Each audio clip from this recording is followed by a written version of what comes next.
ನಮಸ್ಕಾರ ವೀಕ್ಷಕರೇ, ನಾನು ರೇಷ್ಮಾ. ನೀವು ನೋಡ್ತಾ ಇದ್ದೀರಾ ಕರ್ನಾಟಕ ಪವರ್ ಟಿವಿ ನ್ಯೂಸ್. ಇದೀಗ ಈ ದಿನದ ಪ್ರಮುಖ ಹೆಡ್ಲೈನ್ ಇದೆ. ಭಾರೀ ಮಳೆಯಿಂದ ತುಂಗಭದ್ರಾ ಡ್ಯಾಂ ಒಳಹರಿವು ಹೆಚ್ಚಳ ಆಗಿದೆ. ನದಿಗೆ ಜಲಾಶಯದಿಂದ ಹೆಚ್ಚಿನ ನೀರು ಬಿಡುಗಡೆ ಹಿನ್ನೆಲೆಯಲ್ಲಿ ನದಿ ಪಾತ್ರದ ಜನರು ಎಚ್ಚರ ವಹಿಸುವಂತೆ ಸೂಚನೆ ನೀಡಲಾಗಿದೆ. ತುಂಗಭದ್ರಾ ಕೂಡ ಭರ್ತಿ, ಪ್ರವಾಹದ ಎಚ್ಚರಿಕೆ. ಕೊಪ್ಪಳ ಜಿಲ್ಲೆ ಗಂಗಾವತಿ ಭಾಗದ ಜನರಿಗೆ ಸೂಚನೆಯನ್ನ ನೀಡಲಾಗಿರೋದು. ಅಧಿಕಾರಿಗಳು ಮೈಕ್ ತಮಟೆ ಮೂಲಕ ಸಂದೇಶವನ್ನ ನೀಡ್ತಾ ಇದ್ದಾರೆ. ತಾಲೂಕು ಪಂಚಾಯಿತಿ ಅಧಿಕಾರಿಗಳು ಸೂಚನೆ ನೀಡಿದ್ದಾರೆ. ಈಗಾಗಲೇ ಸುರಕ್ಷಿತ ಸ್ಥಳಗಳಿಗೆ ತೆರಳಿ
ಇವತ್ತು ರಾತ್ರಿ ನೈಟು ನೀರು ಕೊಡ್ತಾರ.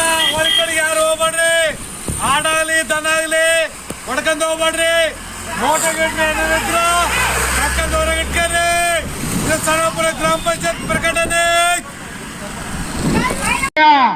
ಎಲ್ಲಾ ಸಾರ್ವಜನಿಕರಿಗೆ ತಿಳಿಸೋದೇನೆಂದರೆ, ಆನೆಗುಂದಿ ಗ್ರಾಮ ಪಂಚಾಯತ್ ವತಿಯಿಂದ ತಿಳಿಸೋದೇನೆಂದರೆ, ತುಂಗಭದ್ರಾ ಡ್ಯಾಮು ಫುಲ್ ಆಗಿದೆ. ನೀರು ಯಾವಾಗ ಬಿಡ್ತಾರೋ ಗೊತ್ತಿಲ್ಲ. ದನ ಕರೆಗಳು ಮತ್ತು ಯಾರು ನದಿ ದಂಡಿಗೆ ಹೋಗಬಾರದು ಜನರು ಮತ್ತು ಮೀನುಗಾರರಿಗೆ ಎಚ್ಚರಿಕೆಯಿಂದ ಹೇಳ್ತಾ ಇದ್ದೇವೆ. ಮೀನು ಹಿಡಲಿಕ್ಕೆ ಹೋಗಬಾರ್ದಾಗಿ ತಮ್ಮಲ್ಲಿ ಆನೆಗುಂದಿ ಪಂಚಾಯತಿಯಿಂದ ತಿಳಿಸಲಾಗುತ್ತದೆ.